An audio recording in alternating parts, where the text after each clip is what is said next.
नमस्कार, आदाब, सत श्री अकाल, गुड मॉर्निंग। कैसे हैं आप सब। आज की क्लास में हम बात करेंगे द इंडियन कॉन्ट्रैक्ट एक्ट के सेक्शन 2B और सेक्शन 2C के बारे में। तो सेक्शन 2B में हमें प्रॉमिस के बारे में बताया गया है, प्रॉमिस मतलब कि वचन, और सेक्शन 2C में हमें प्रॉमिसर और प्रॉमिसी के बारे में बताया गया है। ठीक है, तो आइए देखते हैं सेक्शन 2B क्या कहता है। तो सेक्शन 2B है प्रॉमिस के बारे में। अब आप सोच रहे होंगे कि प्रॉमिस मतलब, तो हमको पता है कि प्रॉमिस मतलब क्या होता है। प्रॉमिस मतलब होता है किसी को वचन देना, वादा करना। ठीक है, ये होता है प्रॉमिस। अब मैं आपसे कहूँ कि आप मुझे प्रॉमिस की डेफिनेशन बताइए, तो यहाँ पे दिक्कत आ जाती है कि प्रॉमिस का मतलब तो हमको पता है, पर इसको डेफिनेशन कैसे दी इसका, है ना। तो section 2B Indian contract act में प्रॉमिस की डेफिनेशन दी गई है। तो सेक्शन 2B के अकॉर्डिंग क्या लिखा है, व्हेन द पर्सन का मतलब कि वह व्यक्ति। अब वह व्यक्ति मतलब कौन से व्यक्ति की बात हो रही है, कौन से पर्सन की बात हो रही है। When the person to whom the proposal is made, मतलब कि वह व्यक्ति जिसके लिए प्रपोजल बनाया गया है। ठीक है, to whom the proposal is made, when the person to whom the proposal is made, जब वह व्यक्ति जिसके लिए प्रपोजल बनाया गया है। यहाँ पे जो द पर्सन है वो किस पर्सन की बात हो रही है, ये बात हो रही है उस पर्सन की जिसके लिए प्रपोजल बनाया गया है। ठीक है, signifies his assent there to.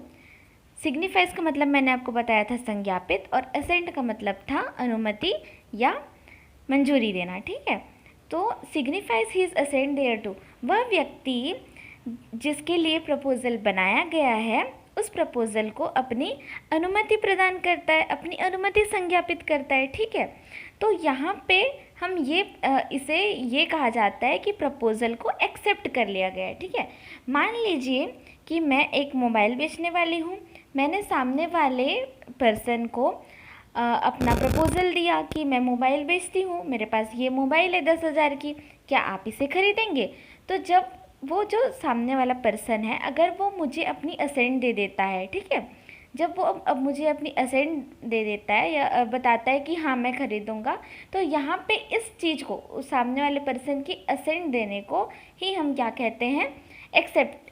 हम कहते हैं कि प्रपोजल एक्सेप्ट कर लिया गया है। ठीक है, तो व्हेन द पर्सन, वह व्यक्ति जिसके लिए proposal, to whom the proposal is made, जिसके लिए प्रपोजल बनाया गया। जैसे कि मैं मोबाइल बेच रही हूँ, तो मैंने अपना प्रपोजल किसको दिया, सामने वाले पर्सन को, तो ये उस सामने वाले पर्सन की बात हो रही है। The person to whom the proposal is made, वह व्यक्ति जिसके लिए मैंने प्रपोजल बनाया, उसने अपनी अनुमति मुझे दे दी। अनुमति जैसे ही मुझे मिल गई अब मेरे प्रपोजल को, तो यहाँ पर समझ लिया जाता है कि मेरा जो प्रपोजल है वो सामने वाले पर्सन ने एक्सेप्ट कर लिया है। सीधी सी बात है, उन्होंने मंजूरी दे दी, मतलब उन्होंने एक्सेप्ट कर लिया है। ठीक है, तो when the person to whom the proposal is made signifies his assent thereto, the proposal is said to be accepted. यहाँ पे ये मान लिया जाता है कि प्रपोजल को एक्सेप्ट कर लिया गया है। ठीक है, और अ प्रपोजल व्हेन एक्सेप्टेड, और जहाँ पर एक प्रस्तावना, एक प्रस्ताव एक्सेप्ट कर लिया जाता है तो वो क्या बन जाता है, वो एक प्रॉमिस बन जाता है।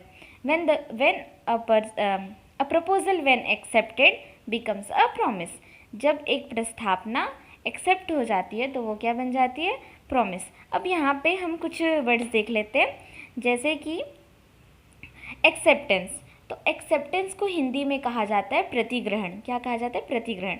अ प्रपोजल व्हेन एक्सेप्टेड मतलब कि जब एक प्रस्तावना जब प्रतिगृहित कर ली जाती, एक्सेप्टेड का मतलब हुआ प्रतिगृहित। ठीक है, हिंदी में बिकम्स अ प्रॉमिस, तो वो क्या बन जाता है, एक वचन बन जाता है। ठीक है, तो when the person to whom the proposal is made signifies his assent thereto, the promise is said to be accepted. A parcel when accepted becomes a promise.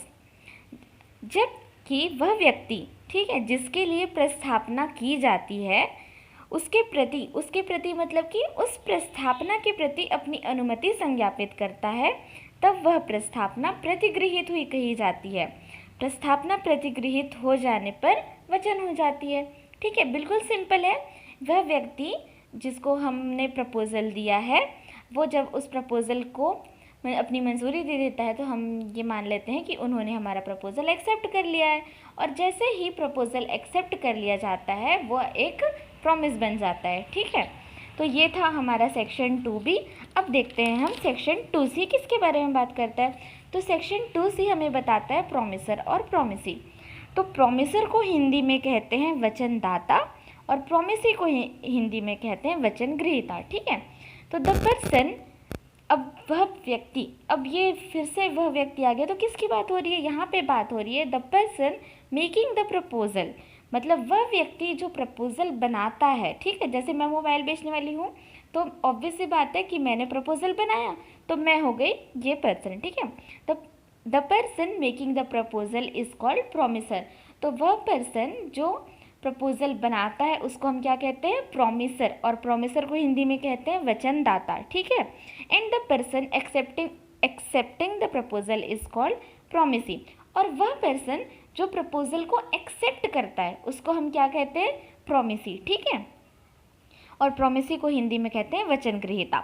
The person making the proposal is called promiser, जो proposal देता है वो क्या कहलाता है, promisor, और जो proposal को एक्सेप्ट करता है वो क्या कहलाता है, प्रोमिसी। तो प्रस्तावना करने वाला व्यक्ति वचनदाता कहलाता है और प्रस्तावना प्रतिगृहित करने वाला व्यक्ति वचन ग्रहीता कहलाता है। ठीक है, तो ये था आपका आज का सेक्शन 2B और सेक्शन 2C। नेक्स्ट क्लास में हम इसके आगे के सेक्शंस देखेंगे। तब तक के लिए बाय बाय, टेक केयर।